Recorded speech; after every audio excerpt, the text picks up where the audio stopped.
Do you think that you have really good English? Let's put that to the test. Today, I've prepared clips from 4 of my favorite television shows, and we're going to see if you know the phrases in the show. But don't worry, if you don't know, if you don't feel advanced, you're going to learn a lot from this lesson because it's going to feel really easy. It's going to feel just like binge watching your favorite television shows. And if you haven't checked these out already, I'll put the list on screen at the end so you can check them out. All right, let's get started with this lesson. One of the most popular shows in the United States in the last decade was Modern Family. It's such a great sitcom. They're really short, funny episodes. I'm sure you've maybe watched it before. And in this episode, 2 of the family members are fighting in school. So let's take a look and we'll review some phrases.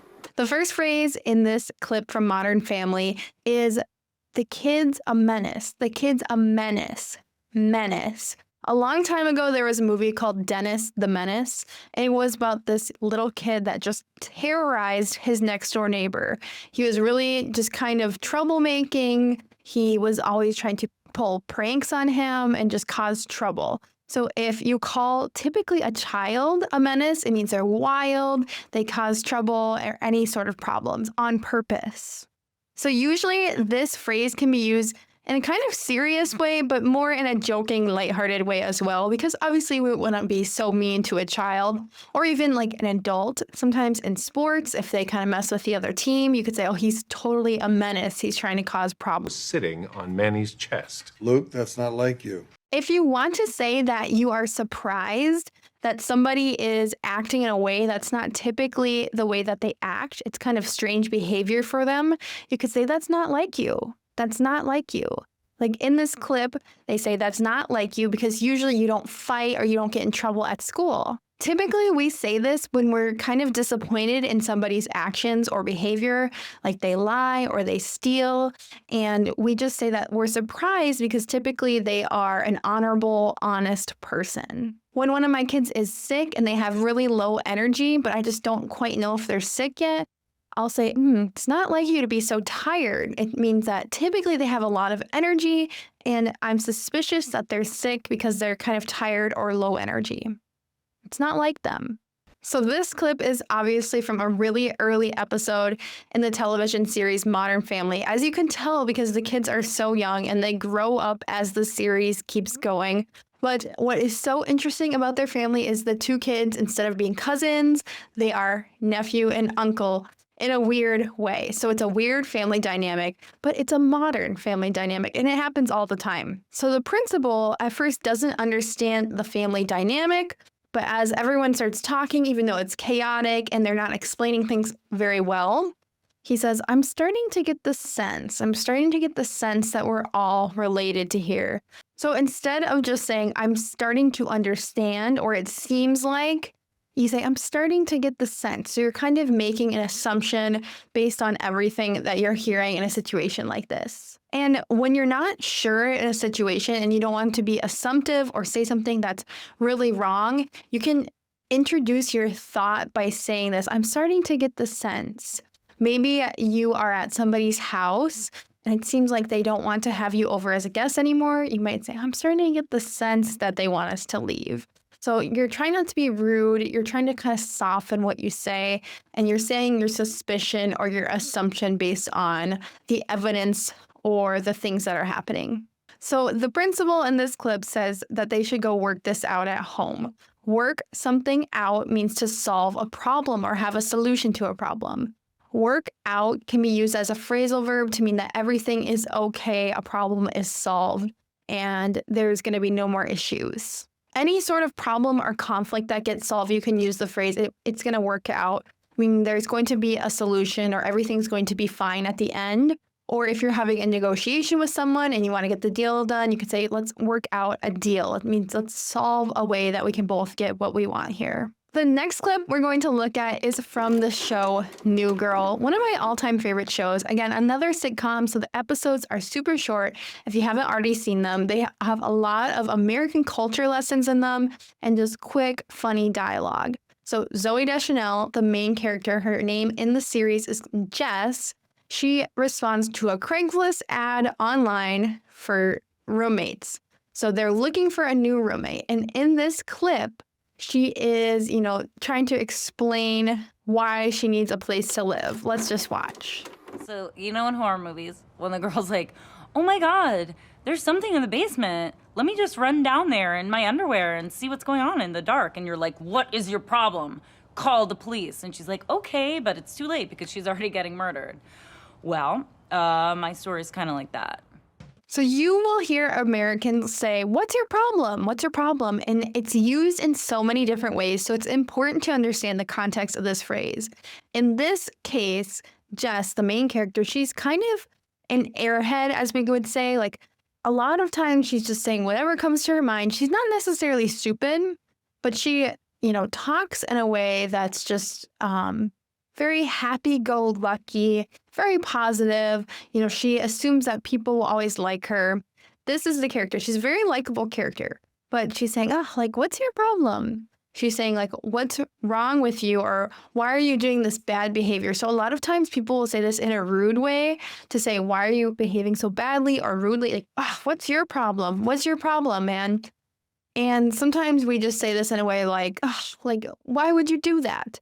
What's your problem? So this phrase can come off as pretty frustrated or aggressive when you say, what's your problem? Let's keep watching. What's funny? When I saw your ad on Craigslist, I thought you were women. That's funny. Why would you think that? That's crazy. I mean, what? Schmidt wrote the ad. Oh, I guess it was something about the words you used. It was like sun-soaked and beigey. What are you doing? Wow. Mm-hmm. What about these?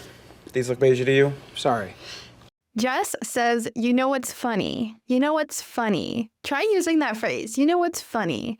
We use this in English to introduce something that's not necessarily ha-ha funny, but it can be strange, interesting, or just kind of ironic. So here, it's kind of ironic because she responded to the ad for roommates, thinking that the roommates were all females or women, but it turns out they're all guys. So she's saying it's kind of ironic because I thought you guys were girls and you're guys. And they're saying, well, why did you think that? Why did you think that? So she's saying, the language that they used was really kind of feminine. So she said, it's something about the words you use. There's something about it. There's something about it. Americans use this phrase all the time as well in their English. It's kind of like saying, I can't put my finger on why it is. It's just like it gives you a vibe. I'm not sure why, but there's something about the words that you use that came off as feminine. And I think just because they use such descriptive language and they were talking about the aesthetics of the apartment, which usually men don't care about as much, she thought it was a woman posting the ad. Let's move on to the last part of this clip. Beautiful. It gets so much light. Spencer hated light. It's hard to say his name. It's okay. Nick knows. He got dumped. Dumped. Yeah, I got dumped. I can't hear you. That means we're not breaking up. Yes, we can't break up. I can't hear you. I'm breaking up with you. I need some time away. Yeah, I got dumped. She dumped me, and I'm over it. Okay, it was 6 months ago, guys. Get past it. I don't even know why we're still talking about it. Why is everybody looking at me? So in that clip, Jess and Nick find out that they have something in common, that they have both been dumped. Dumped. Have you ever been dumped? When you are dating someone and they break up with you, sometimes in a negative way, in a bad way, in kind of a way that isn't very nice, we say that they dumped us. They dumped us. Or I'm going to dump him because he was cheating on me. So this is used in a really informal and slang way, just to say like a breakup, but not a very nice one. Usually, if you say you got dumped, you were very heartbroken and not very happy about that breakup. So the next clip that we're going to watch is from another show that I really like, and that's really great for learning English, especially if you're an advanced speaker. The show is Suits. If you like learning about law, lawyers, attorneys, and you like some drama, this show is for you. The episodes are a little bit longer, but they have a really fast-moving storyline, so it stays very interesting. So Mike is going to interview for a job that he's not qualified for. He's very, very smart, but he does not actually have a law degree, and he's never actually pass the bar under his own name. You'll learn more if you've seen the series or if you watch it in the future. Harvey is interviewing him for a job, and things get kind of interesting here. First, we have Chip coming in for an interview. He's not really a main character or a reoccurring character at all in the show, but the receptionist says, "What makes you think? What makes you think I'm going to let you in?" So the show, all of the characters are very quick-witted. You know, they're very snappy, they're very intelligent, they have a lot of attitude because, you know, the show has to be entertaining. So if you want to kind of challenge why someone believes something and you're kind of giving attitude, you can say, "What makes you think that? What makes you think I'm just going to let you in?" So it can be an actual curious question. What makes you think that? Or it can be confrontational. What makes you think you're so special? So it just depends on the tone and the context when you use the phrase, what makes you think? So now this clip gets into two main characters of the show, Mike and Harvey. Mike is an unlikely, really smart person. He has, you know, kind of a shady past, but here he fell into a weird situation where he has an opportunity to actually work for Harvey, who's a really well-respected but kind of unconventional attorney. And here he's saying, "What if I told you?" So he's trying to convince him to hire him as an attorney, even though he's not qualified, as we found out. And so in this clip, he's saying, "What if I told you I'm one of the smartest people ever?" You know, not the exact words, but here, if you're trying to convince someone of something and you're not being very successful and you think a good reason that would help them, you know, come to your side, you can say, "What if I told you this?" It introduces a really convincing point. A lot of times you will hear salespeople using this phrase to try to convince someone to buy something like, "What if I told you this product could make your life 10 times easier?" So it's, you know, a really good phrase for storytelling or just any sort of convincing that you need to do. What if I told you? Have you heard this English phrase before? You are full of crap. It means I think you're lying. I think you're saying things that are totally not true. Of course, this is really informal slang in English, and a lot of times it's used in a very heated conversation or in a joking manner too, like, "Oh, you are so full of crap." That means I think you're lying or I think you're being very exaggerating to tell a story or prove a point. Have you watched Stranger Things? That's the next show on my list for you today. It's set in 1980s Hawkins, Indiana, good old middle America. And honestly, people love this show because it's so nostalgic of the 80s. Even if you didn't grow up in the 80s, it just feels like fun to see and the costumes are great. And the actors in this show have become so famous as children and growing up filming this show. It's just a fun show to watch, especially around Halloween because it has some spooky themes.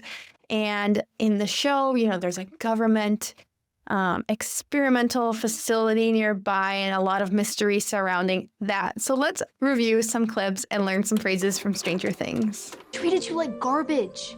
You're gonna treat him like garbage. Give him a taste of his own medicine. Give him the medicine. So in this show, Elle, she is totally clueless. So she doesn't understand every single English idiom. So she's often kind of confused by the things that normal teenagers her age say. So in this clip, she says, "Give him a taste of his own medicine." If you know this idiom, it means treat this person the exact same way that they're treating you. And usually it means in a bad way. So when someone is very fed up with behavior that they're being treated by, they might say, "I'm going to give you a taste of your own medicine." That means I'm going to treat you badly too. I'm not going to be nice anymore.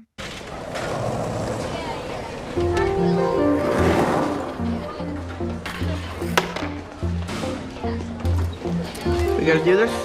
Not right now. We look like morons. Maybe she likes Ghostbusters.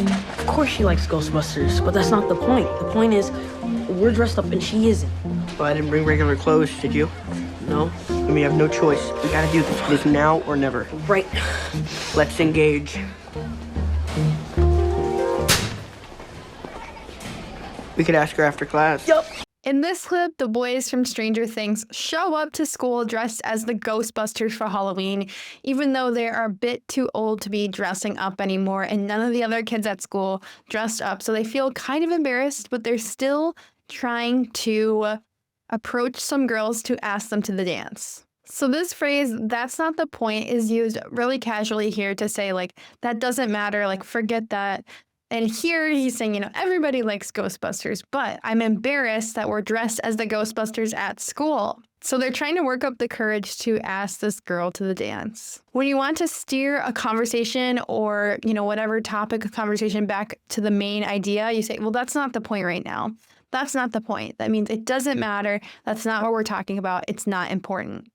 Another great phrase, especially if you're learning how to speak fast English, is now or never. It's one of those phrases that has an alliteration, so two of the words start with the same letter or the same sound. Now or never. Now or never. It's just easy to say. It means like, this is the time to act. Don't delay your actions. Don't procrastinate. Now or never. If you enjoyed these shows, I'll put the list on screen. Go watch some more episodes. They're available on all sorts of streaming platforms. I really think it's a great way to improve English and just enjoy your time learning.